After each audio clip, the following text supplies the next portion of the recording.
Hey, what's up, guys? September 21st, 2020, Monday. Welcome to your morning cup. New week, new me. That's how I feel, man. Every Monday, man, you get to start it over. That's how I feel. That's how I'm rocking. Okay, speaking of starting over, let's get right to it. Next episode of the cup. Let's start it kicking in Brooklyn. Back to Brooklyn with it. Silent video. So I'm gonna run my big mouth while I talk about it. You guys see the the mural, the street mural. um Black Lives Matter style in the middle of Williamsburg, Brooklyn. You know, F Cuomo and Deblasio, Governor Cuomo and the Mayor de Blasio, Mayor of New York City, and Governor Cuomo, Governor of New York State. I gotta make that known, man. I'm getting a lot of love from overseas and out of state. You know, it be like that, yo. You get more love from out of home than you do at home. That's how it is, though. But we're gonna keep it growing. We're gonna keep it going. Keep it growing. Keep it going. All right. Crazy, right? The little helicopter. But here's the cleanup. As soon as they painted it, they got that out of there. The cleanup came through, did their job, get their money, make their money.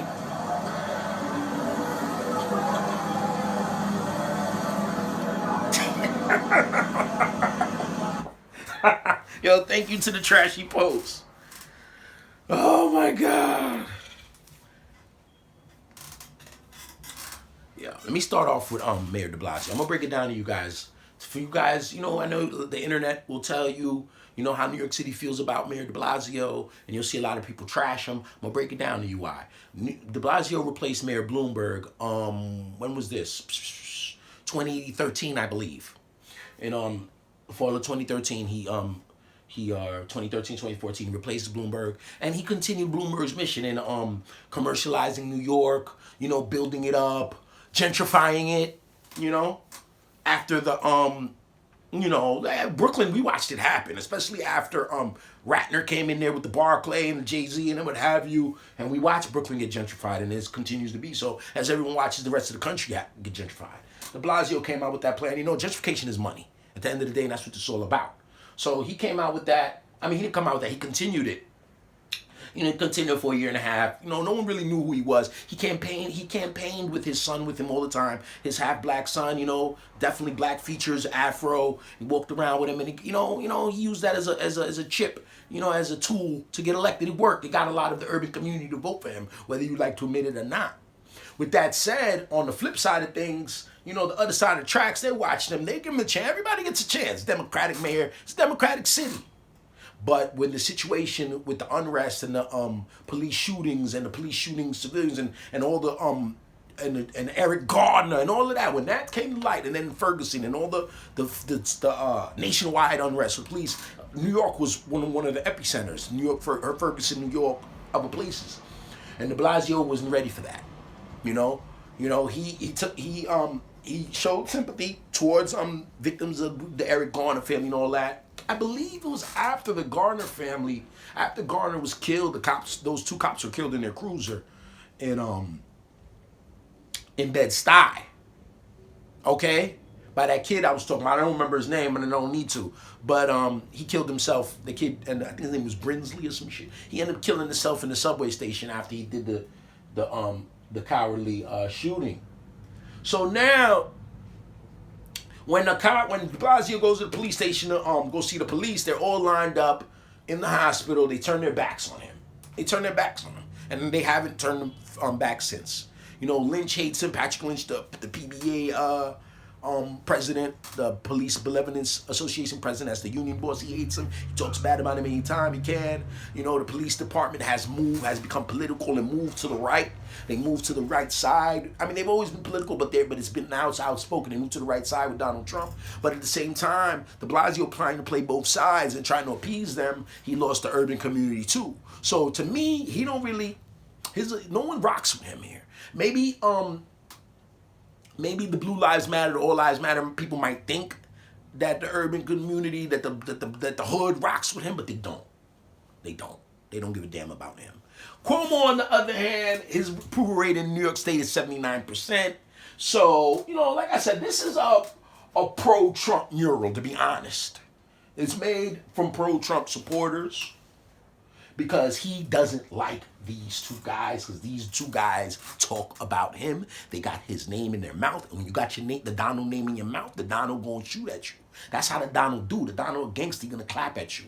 He's not gonna take the high road. He's not gonna take the, when we go, y'all go low, we go high. And he don't do that Michelle Obama shit. Trump gonna bop, bop, bop, bop, bop, bop. You know, Trump, yo, man, yo, this guy. So Cuomo, like I said, Cuomo always talking about Trump. Cuomo's mad at Trump. He kissed Trump's butt in the beginning of the pandemic. It didn't work. And now he's going back at war with them. He's trying to get funding. The MTA's struggling. They need money. There's other people that need money. The Board of Ed situation. We got a lot going on here as we still try to reopen. And de Blasio, you know, same thing with him. And Trump fires back at them. Cuomo is going to be looking for the 2024 presidential election. He's going to be making a move there. And, you know, he's been very diplomatic with his words and his speaking. He's done it very well. At the end of the day, that's how a politician got elected back in the day. But that's back in the day. So we're going to see how that goes for him. But in the meantime, I don't really trust Cuomo either. But there's way bigger fish to fry, in my opinion. De Blasio, he's going to be fighting for his... I don't even know if de Blasio can run again. I know they let Bloomberg do it, but Bloomberg came out with some special super duper billionaire rich clause he found. No, for real, he found some loophole and used it. I don't know if the loophole's available because before Bloomberg, prior to Bloomberg, Giuliani tried to get a third term and he was dissed. So I didn't understand the difference between Bloomberg and Rudy Poop. But bottom line is they hate de Blasio. He better, and I don't think he's gonna get enough support in the inner city part of the city to get him reelected if he is up again. But that shit is funny to me. I don't care what nobody says. It was funny. This is funny. They got the roll of paints out. It took a lot of time, you know. But and as soon as it was done, it was taken off the street by the workers. But man, yo, the climate, man. So, with that said, we're going to move on and talk about this gentleman right here. This is Mr. Colby Covington, UFC fighter who had a big win Saturday night.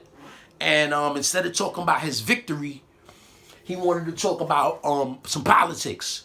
I didn't know who he was. I know a couple of UFC fighters. I'm very avid fan at that. Not an avid fan. I see fights here and there. I'm not the biggest fan, but I do respect the game. And like I said, as far as UFC goes, if I can, I do watch it, you know. But it's not like, yeah, the UFC fight's not going on, I'm gonna watch it. No, I'm not like that with that. So, you know, I probably would watch the Masters first, to be honest. I'm bugged out like that. But I put a UFC video up earlier of this, but they blocked it. You know, Dana White be acting like a little bitch. So instead of that, he can't block the audio, you know? So let's listen to Colby. Start off by saying you've been doing a tremendous job lately. You've been working so hard tonight, so let me take this off your hands for a minute. Ladies and gentlemen, the silent majority is ready to make some noise.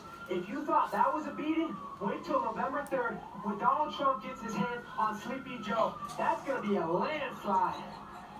And I want to dedicate this fight to all the first responders, all the military out there. You know, this world would not be safe without you guys. You know, you keep us safe. And, you know, not these woke athletes, man. I'm sick of these woke athletes and these spineless cowards like LeBron James. And speaking of spineless cowards, Marty Fake Newsman, Street Judas, we got unfinished business. There's nowhere to run and there's nowhere to hide. I'm coming for you. You're next! Colby Covington with the latest building win here. Colby was pumped up, wasn't he? Wasn't he? Yo, I got a couple things to say to them. First of all, I'm emergency services, you know? I'm EMS, number one. Number two, I'm former military. And this guy don't represent all of military. He don't represent all EMS either. There's people who are like, yo, get out of here with that. You know, in the military especially, they're not all these, yeah, Trump guys. No, they're regular people. A lot of them went to the military to go to school. A lot of them went because they ain't have anything else to do, you know? And you know, it's not, oh, you know, you're military. Get out of here, man. I know a lot of guys, tons of guys who served. And who they support have nothing to do with their military background, ever. So I just gonna say that. So all that, oh, we're military, you know, military's more honorable than the PD. When you're in war in the military, if you shoot your enemy, you have to render him first aid under the habeas corpus and all that. You know, cops don't even render first aid to victims in the street. So right there, that shows you levels of integrity. You know, the cops, you know, they call them flatfoots because they weren't able to get into the military because their feet were flat. So they went to the PD many years ago. That's the reason they call them flatfoots. You didn't know that, did you? You know, they don't really, cops and military are not synonymous like a lot of people think. You know, we don't really, a lot of military become cops afterwards, yes. But it's not synonymous. You know, there's boiler technicians in the military. There's communication peoples in the military. There's cooks in the military. You know, there's different people. Cops are all cops. They're all security. They're all bodyguards, security guards, and patrolmen. You know, they patrol certain kind of people. You know, or that's what they were sent to do. You know, it is what it is. But I just want that known off the rip. Number two, LeBron James. I want to talk about LeBron James and how all these nobodies always got LeBron name in their mouth. That's what happens when you're popping, when you're the ish, when you're the shit. People gonna say your name. Your enemies gonna say your name to get clout. That clout, right? And that's what Kobe's doing. And Kobe's gonna get it. He's got the flag on. He's got the little war mark. You know, he got the little scar from the fight. Tough guy. Call LeBron weak. I don't think LeBron James is weak. LeBron James been in the spotlight for 17 years. He doesn't screw up. He's got people waiting for him to screw up. He doesn't. You know, he's been clean as a whistle. He's a stand-up example of what a guy from nothing can become. LeBron never even knew his pops, man. You understand? He come from nothing. You know, call him weak. This is definitely. We don't even know who you are, Kobe. But Kobe gonna get love. People gonna see this. People don't watch UFC. Who's this cool guy? I know who he is. So the MAGA people gonna come out here, Kobe, yeah! The MAGA crew, man. Like I said, that MAGA party, they continue to walk down the field. They marching down the field. They marching down the field like the Pats last night. Even though they got stopped at the goal line. That's what the Dems are gonna have to do. They're gonna have to get that Seattle defense at the goal line. And stop them. Because they're in the red zone. It's November. You know, they riding. He said you ride on Crazy Joe. What they call him? Sleepy Joe. Sleepy Joe. Yo, man. This is crazy, man, you know. So, with that said, cut. I got to go get with Maddie. Crazy Matt. He on his way over. We're going to go do the episode show on Podbean. Spotify as well. I'm going to put the links in the video. What else? That's about it. You know how this shit go. You guys gotta go. I gotta go. Get out of here. Skedaddle. We out on the cup.